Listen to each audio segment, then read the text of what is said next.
I want balance. They need balance. Like in 2015, number 2 rushing offense and offense and totally on offense out of 32 teams, they were ranked 11. And they led the league. They still led the league in points per game, scoring 31 points per game. Carolina was scoring points in 2015. Defense was ranked 6th overall and created lots of turnovers, led the league with 24 interceptions, and they recovered 15 fumbles. The balance was just right for what they had during the Super Bowl run.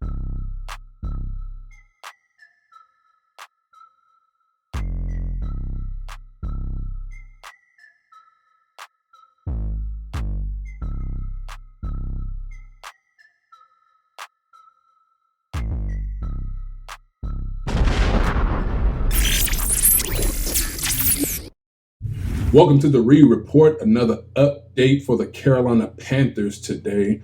We're here to talk about today the offensive line, a little article about that, and also cover the defense. 2 different articles to get through on this one. One will come from David Newton, no relation to Cam Newton, beat writer for the Panthers at ESPN, and also an article out of Spartanburg, South Carolina, written by Darren Gannett, or however you pronounce it, and Augustus Stone. The Spartanburg article highlights what's been happening on the defensive side of things, and David Newton gave a brief update on the offensive line. We'll start things off with the ESPN bite from David Newton. He says, many assume the left tackle job will go to rookie Ikem Ekwonu, selected number 6 overall in the April draft. But so far, the job has belonged to 2021 third-round pick Brady Christenen,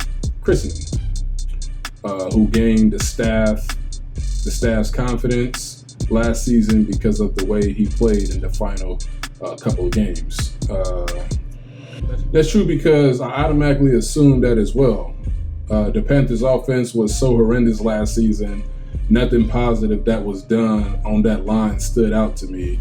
So I was 100% under the impression that this was Ekwonu's job. But it reminds you that there's still a process. And just because a guy is a rookie and he was a 6th overall pick drafted in the first round, that doesn't mean you just throw him in the starting spot. That doesn't mean he automatically gets the starting spot. The article goes on to say it comes down to technique. It was obviously watching Christensen and Ekwonu in Wednesday's pass rush drills that Christensen had a decided edge. So don't be surprised if the former BYU left tackle gets the nod there for the season opener. And yeah, of course, despite the fact that Ekwonu was drafted first by the team as an offensive lineman for a team that needed pass protection and run protection, you don't just throw a guy in there from the jump that doesn't know what he's doing. That's a quick way to get your quarterback put down. So the article goes on to say he's got a long way to go, Coach Matt Rule said of Ekwonu. He does some things really well naturally. He's unbelievably powerful and talented, but there is a lot to his game. He has a long ways to go. He'll get there, but every day he's got to work. And that's key because, you heard what Rue just said. He does things natural and he's powerful. But just like a superhero, when they discover a power that they never know they had, right? In a movie like, superhero movie, you always have the person that must then teach that youngster how to control that power. And that's the same thing when it comes down to football. The guy is powerful, he's strong, he's big, he can play, but it does come down to technique and control, because that makes him that much better of a player. once he mastered those things, the techniques that he can be taught to be even better than what he was in college. So that's, like I said, an article from David Newton, beat writer for the Carolina Panthers at ESPN. I'll leave the link to that article in the description below. So shifting gears here on the defensive side of the ball, because of course we've been talking about the quarterback position in the last few videos. So let's explore the other positions of the team, because a team is just more than a quarterback, of course. This article right here, like I said, is out of Spartanburg, South Carolina. I believe that's where the Panthers are having their training camp.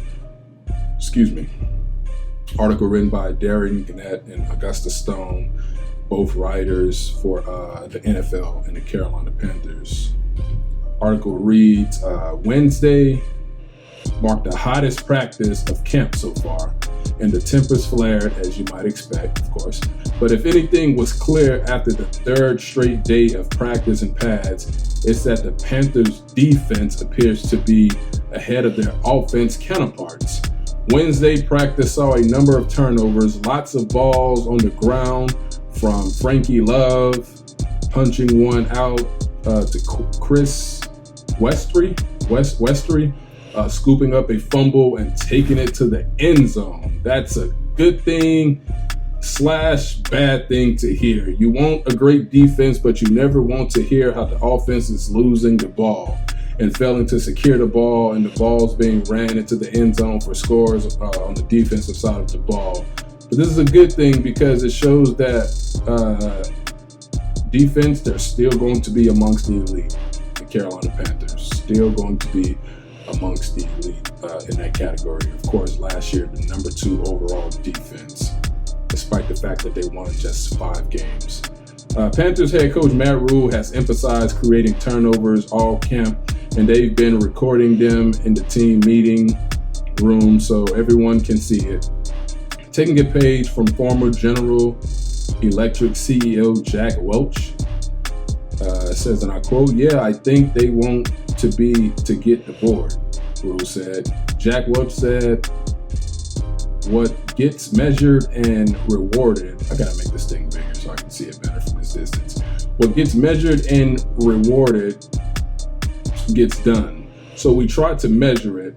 We try to reward it in some small ways. Guys want to get on that board." Okay, I get it. So they got a board that people want to get on. They're trying to reward them for creating these turnovers. Of course, Rule also coaching the whole team and not just the defense. So there's a fine line for him. As much as anything else, it's a fine line for me. I'm really upset we're putting the ball on the ground. Really excited we're punching it out. I think in 7-on-7 we had 3 come out. Man, that's really bad for the offense. And that's all got to change. So exactly, you still don't want to see the offense being careless and loose with the ball. They talked in the beginning on how the defense was ahead of the offense, and that was the same case last season. Ball security and creating separation on routes is something that is a must for the Carolina Panthers offense. But give the defense some credit, of course. Good to see that they're still in the mix of the top defense, and look like they'll continue to be a top defense in the NFL this year. But I don't want a situation, like the Bears. The Bears has always been known, their signature has always been defense. That was the case in 2018, and that has always been the case for the most part in Bears history. They've never really had a great offense. Of course, we've seen them win a Super Bowl that way. We've seen the 2000 Ravens also do the same thing. But I don't want that. I want balance. They need balance. Like in 2015, number 2 rushing offense and offense, and totally on offense, out of 32 teams, they were ranked 11, and they led the league. They still led the league in points per game, scoring 31 points per game. Carolina was scoring points in 2015. Defense was ranked 6th overall and created lots of turnovers, led the league with 24 interceptions, and they recovered 15 fumbles.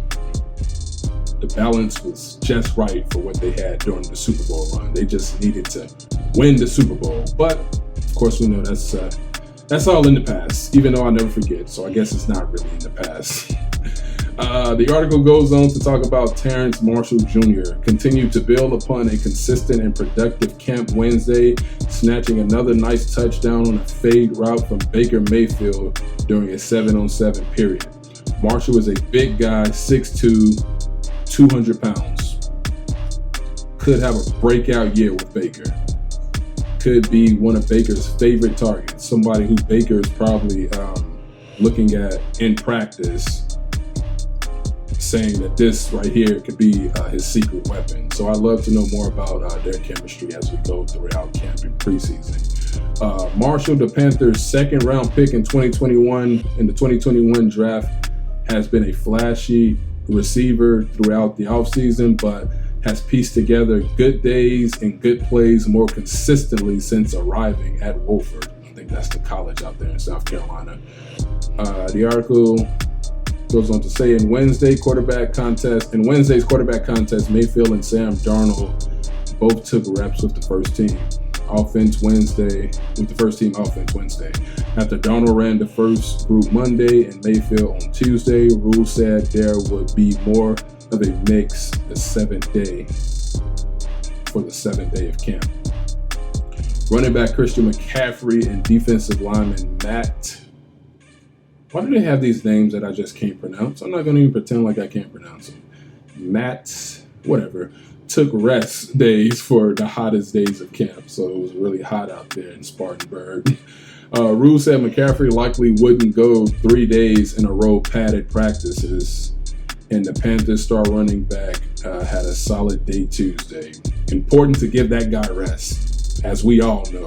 If you're a Carolina Panther fan and you're watching this, you know how important it is that Christian McCaffrey gets rest. They have to mix it up with balance, like I said, because clearly that simpleton offense of handing the ball off to CMC isn't going to win any games, and it's definitely going to keep McCaffrey on IR. So they definitely got to give him rest and make sure he's not carrying the load, which I know that they are aware of. There's a bit more on the article, but that's all I wanted to touch on. I'll leave the link, of course, to that article in the description below if you'd like to give it a read. But that has been another update out of camp for the Panthers. I'll continue to provide you with updates, and certainly as training camp progresses, leading to the preseason and the regular season. So be sure to like, share, comment, subscribe. I appreciate you guys for taking this time to hear me out, and I will see you soon. Keep pounding. Peace. When people see this, they're going to say, well, he really wasn't a nice guy. He may have been a tyrant. Well, that's because you never won anything. I wanted to win, but I wanted them to win and be a part of that as well.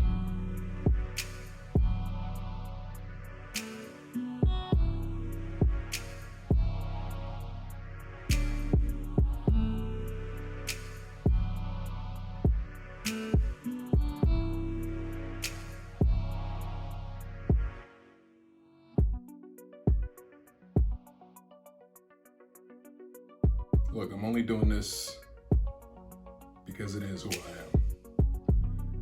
That's the way I played the game. That was my mentality. And if you don't want to play that way,